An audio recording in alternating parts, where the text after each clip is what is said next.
Mobile gaming is great, right? Well, sometimes touchscreen controls, in my opinion, just don't really cut it. And there's just no way in hell you could figure out which game on the Play Store has controller support. Today on Mobile Games, I'm going to be showing you about 25 of all-time best controller support platformers ready to go right over here for your Android and iOS devices as well.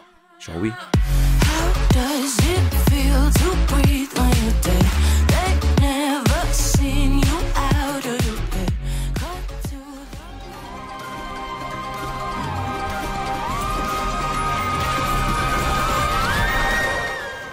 And number one, well, I've got something solid you could have hands on, but just a quick mention so we could start the video on a good note, mainly because this is not a free-to-play game. We've got something called Dandra Trials of Fear. This is precisely for the fans of Metroidvania. It is one of the most off-the-radar, underrated pixel art game I can think of right now, and one with a pretty good replay value all the way. Check it out, this game takes you for $5.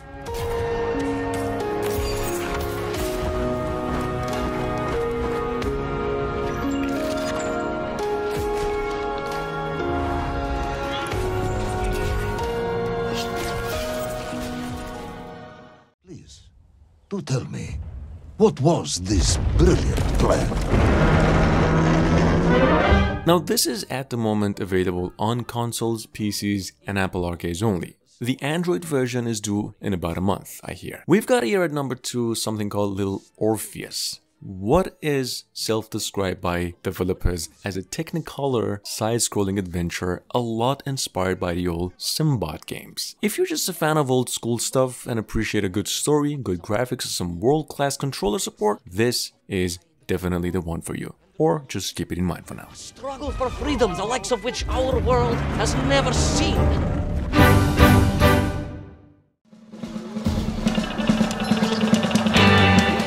At number 3, we've got SpongeBob SquarePants Battle for Bikini Bottom. This is the literal meaning of a console game, and one that's been ported to mobile devices is a true console to mobile port, as it is right now one of the most fine-tuned platformers on the market, and an ideal game, first and foremost, for those of you who haven't played the original. Definitely for all ages, but mostly for kids. Hands down, it is one of the best games, regardless of the genre, and a near-perfect remaster in every single damn way.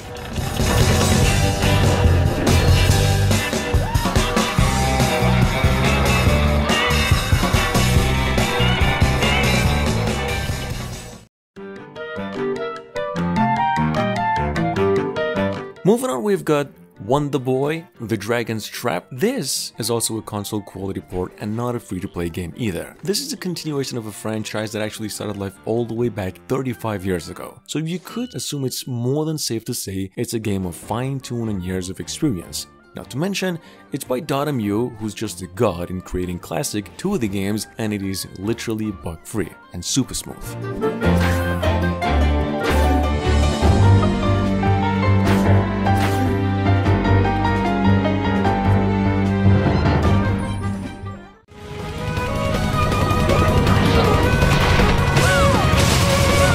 Moving on at number 5, we've got Bloodstained Ritual of the Night. Now for those of you new, this is a classic gothic themed exploration-based side-scrolling action RPG, and of course, as you can see, a lot inspired by old Castlevania stuff, albeit in a 2D, 3D aesthetic, and just one of the visually more advanced games on the mobile devices right now. It's got a decent playtime to go through, it's pretty good in nature, works really smooth with or without a controller, takes 2 GB of space, and it takes you down for $10.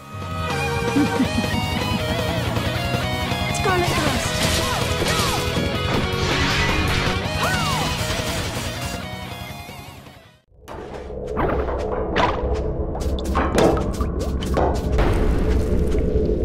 Guys, moving on, we've got over here the one and only award-winning Badlands. This is hands down one of the most beautiful platformers on Android, and actually one of the most downloaded games of its release year, 2013. This is an atmospheric side-scrolling action adventure platformer, and to some extent actually takes inspiration from Ori games, albeit with a mix of Limbo. Hell, this game even supports co-op multiplayer for up to 4 players. It is literally all the way free.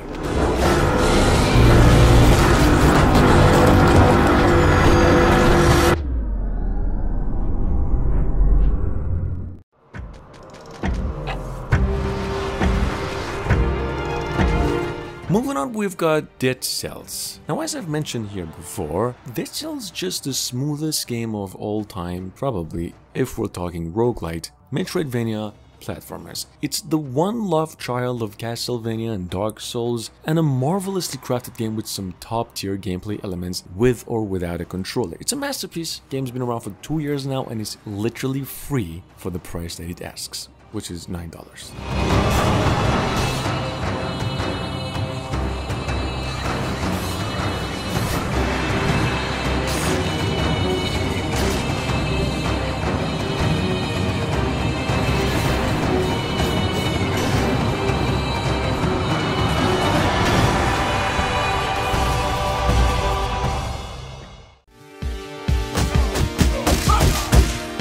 Coming up behind that, we've got, without a doubt, the absolute best game to pick up and play with a controller, with or without your friends, and probably just the best $9 you'll ever get to spend in your life, if you enjoy fighting games though. Street of Rage 4, the game, has been around since May this year. It is sitting on both platforms with an almost 5 out of 5 perfect score, and with all of its DLCs released so far. Do play this one, or at least check it out.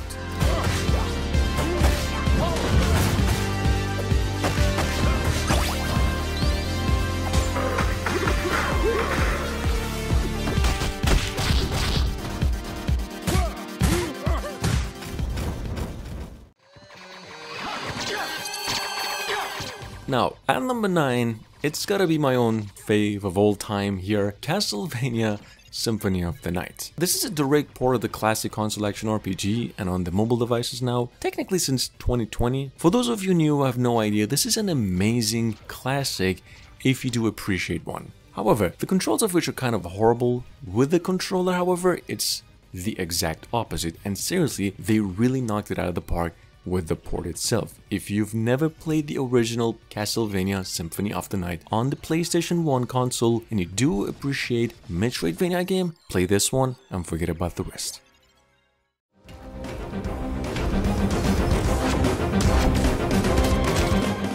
At number 10, we've got Brawl Heller. This one's for that of you here who seems to never get enough of fighting and just action. It's a solo and squad-based fighter to play with or against your friends or solo, whatever, with tons of different mods to go through in casual matches, 4-player fights, with a lot of stuff to just train or practice around. The game's been around for 2 years now. It's sitting on the Play Store with over 5 million downloads through different regions, and with the controller, it's the best game in today's list. It's also free.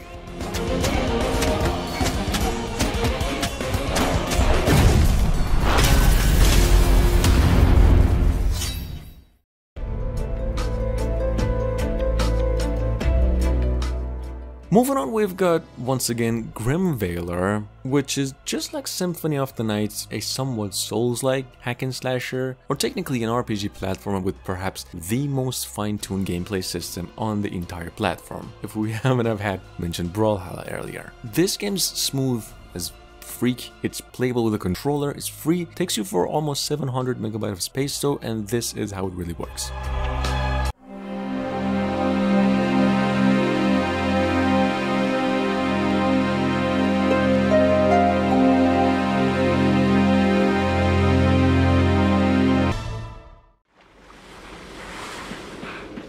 I'm pretty sure at some point you've heard about this one, but just in case. Limbo over here is a platformer horror survival by the old Playdead game developers who also came up with Inside. Wait, why didn't I mention Inside here in this list? I mean, it's literally the best platformer of all time, regardless of the console though, which is also available on Android devices. Anyway, guys, Limbo is also a controller supporter and it's pretty challenging in core gameplay. If you do appreciate that, give this one a shot.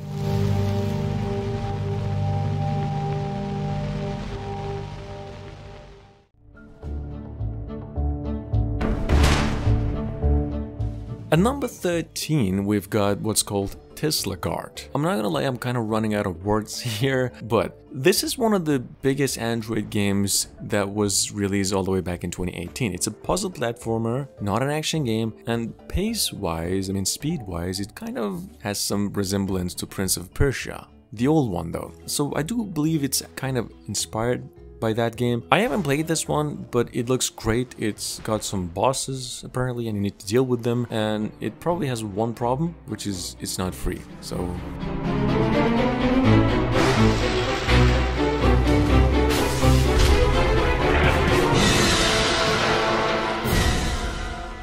now, look, if endless running games are your type of games, but you also like to have a little bit of classic stuff like Contra games goodness, JPEG Joyride over here is probably the one for you. The game is free and it is the most downloaded game in today's list. Literally downloaded over 100 million times since release. Alright guys, the Deer God on the other hand has actually made it in today's list just cause I like deers. I know it's stupid, it's just what it is, let's just call it that, but it is one of the more challenging games in today's list, frankly, to an extent of being called frustrating. Now, if you do like what you see and you don't mind the $5 price tag, pick up a controller and you will have a blast with this one. Otherwise, do not touch it, as with the touchscreen supports, the game's the word that you're thinking about right now. Moving on.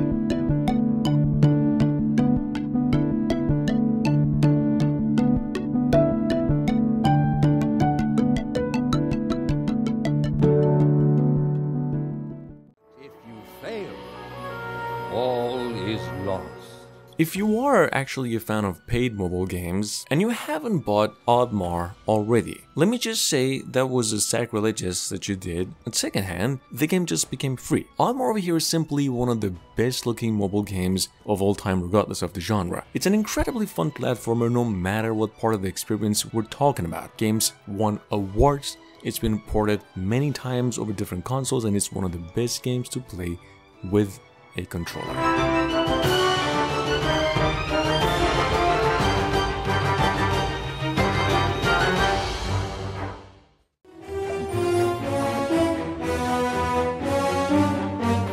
Now, Castle of Illusion, on the other hand, is a bit of a tricky recommendation, as this game's pretty much recommended for children, but honestly there's just no reason to be in love with what you see here, and it's a Mickey Mouse single-player action adventure platformer, which is what is there to not to like about this one. So if you're a fan of Disney characters or just the Genesis era games like the Sega games, the game will take you for $5, and it is really, really good with a controller.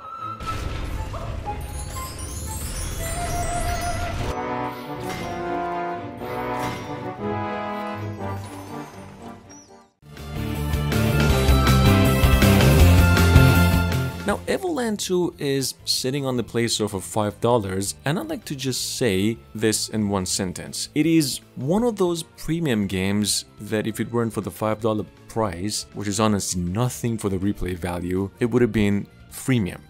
This game's funny, it's fun, it's very big in content, and a nick and a hit above the original game that came out 3 years before this one. So, take a look.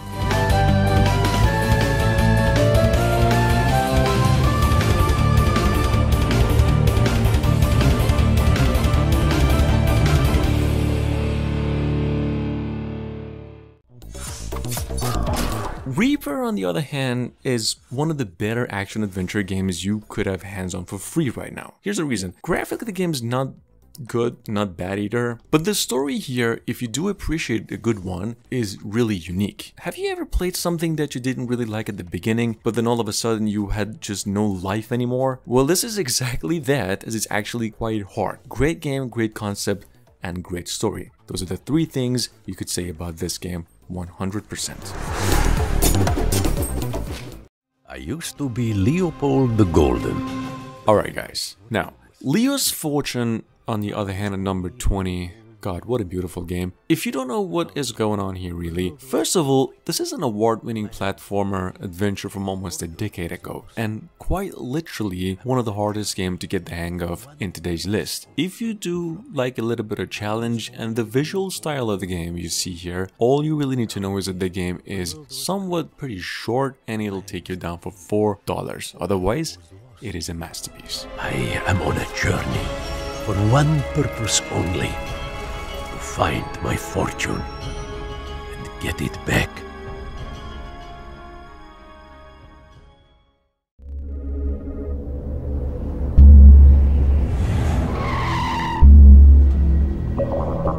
Once again, by the old classic god of developers Dotemu, over here we've got another world, also known as Out of This World, which is a very old game that has been ported probably more than 200 times since the 90s, and now finally is just fine-tuned to literal perfection with added content. The game's a classic short action puzzler in the same vein of old Prince of Persia games, but here you get to have a gun, a laser gun. It's a goofy in style a bit, but actually very rich in replay value.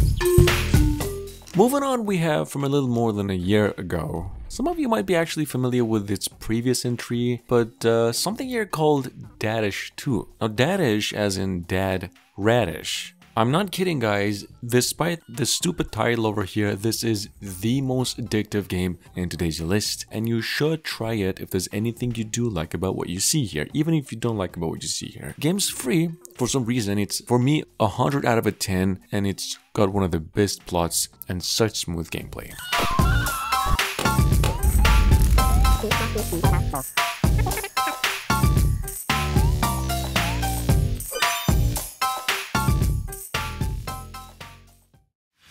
Combat is engraved in our DNA. Contra Returns at number 23 has actually been around for more than 4 years now, and as a classic arcade, it very much deserves a spot here in today's list, and in my heart personally. This is the single most fast-paced and addictive platformer shooter on the platform right now that is literally all the way free, and the only problem with it is that it takes you 700 megabytes of space. It's time to start a new battle. Come with me, now.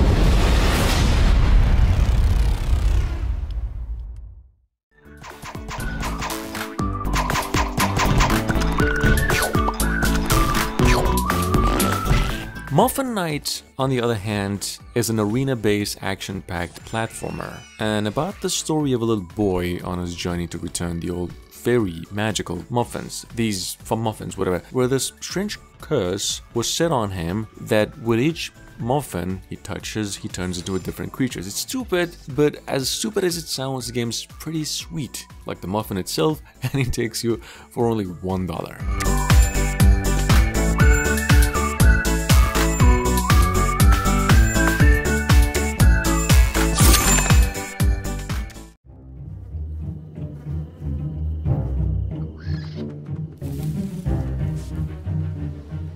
And last but not least, we've got from a half a decade ago, and to be quite frank, not a platformer, but a top-down roguelike survival, something called Don't Starve, a pocket edition. Definitely a must-play for survival game fanatics or just lovers, and pretty much like the Minecraft's survival mod, here you get to collect materials, build a base, and fight. Check it out, game's free since last month, and it's taking you for a tad shy of 500 megabytes of space.